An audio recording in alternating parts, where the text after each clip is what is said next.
یہ داستان اس شخص کی ہے جس کے نام کی دہشت سے عرب کے تپتے ہوئے ریگستان تھر تھرایا کرتے تھے۔ وہ مرد جری جس کی آہٹ سن کر شیطان اپنا رستہ بدل لیتا تھا۔ تاریخ نے بڑے بڑے شہنشاہ دیکھے، سکندر اعظم دیکھے، مگر دنیا نے عمر جیسا کوئی دوسرا نہ دیکھا۔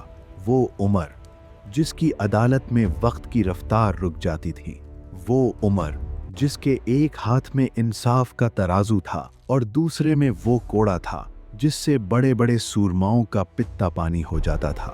مگر اس جلال کے پیچھے، اس سختی کے پیچھے ایک ایسا راز چھپا تھا جس نے دنیا کا نقشہ ہی بدل دیا۔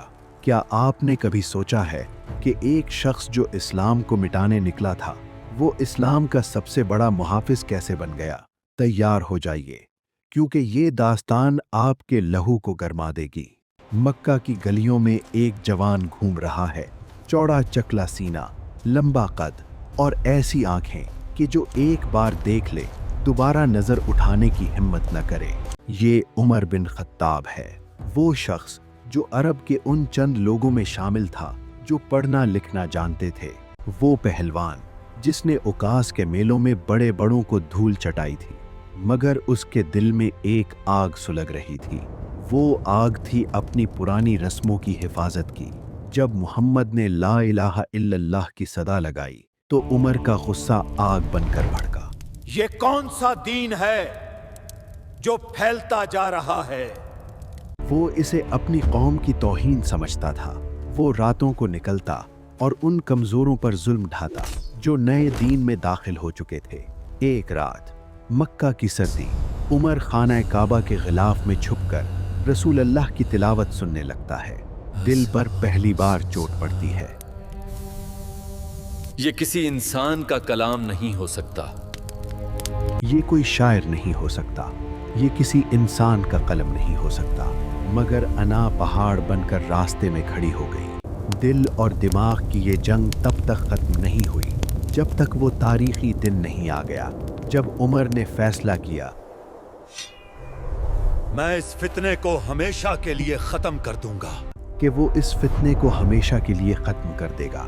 ننگی تلوار ہاتھ میں ہے، سورج سر پر ہے اور عمر کے چہرے پر موت کا رقص ہے۔ وہ نکل پڑا ہے۔ راستے میں نعیم بن عبداللہ ملتے ہیں۔ عمر، کہاں کا ارادہ ہے؟ عمر، کہاں کا ارادہ ہے؟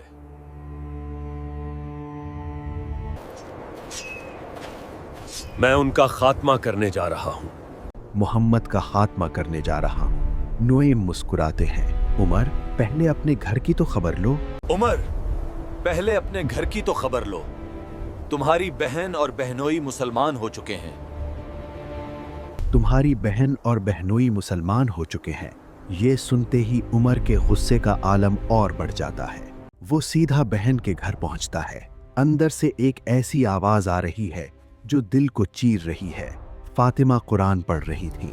عمر اندر داخل ہوتا ہے اور اپنے بہنوئی کو پیٹنے لگتا ہے۔ جب بہن بیچ میں آتی ہے تو اس کے چہرے پر بھی چوٹ لگتی ہے۔ خون بہنے لگتا ہے۔ بہن کی آنکھوں میں خون اور ہونٹوں پر مسکراہٹ ہے۔ عمر، جو کرنا ہے کر لو۔ عمر، جو کرنا ہے کر لو، مگر اب یہ اس دل سے نہیں نکل سکتا۔ مگر اب یہ نور اس دل سے نہیں نکل سکتا۔ عمر ٹھٹک جاتا ہے۔ وہ سخت دل موم ہونے لگتا ہے۔ مجھے دکھاؤ یہ کیا لکھا ہے۔ مجھے دکھاؤ یہ کیا لکھا ہے۔ غسل کرنے کے بعد جب عمر کے ہاتھوں میں وہ اوراق آتے ہیں تو ان پر لکھا ہوتا ہے، طٰہٰ، ہم نے تم پر قرآن اس لیے نازل نہیں کیا کہ تم مشقت میں پڑو۔ الفاظ بجلی کی طرح عمر کے دل پر گرتے ہیں۔ عمر کی روح کانپ اٹھتی ہے۔ وہ مرد اہن رونے لگتا ہے۔ وہی تلوار جو قتل کے لیے نکلی تھی اب غلامی کی نشانی بن گئی۔ وہ بھاگتا ہوا در ارقم جاتا ہے۔ صحابہ ڈر جاتے ہیں، مگر مصطفیٰ فرماتے ہیں، رستہ دو، عمر کو آنے دو۔ راستہ دو، عمر کو آنے دو۔ عمر قدموں میں گرتا ہے اور کہتا ہے، گواہ رہیے، عمر آج سے آپ کا غلام ہے۔ گواہ رہیے، عمر آج سے آپ کا غلام ہے۔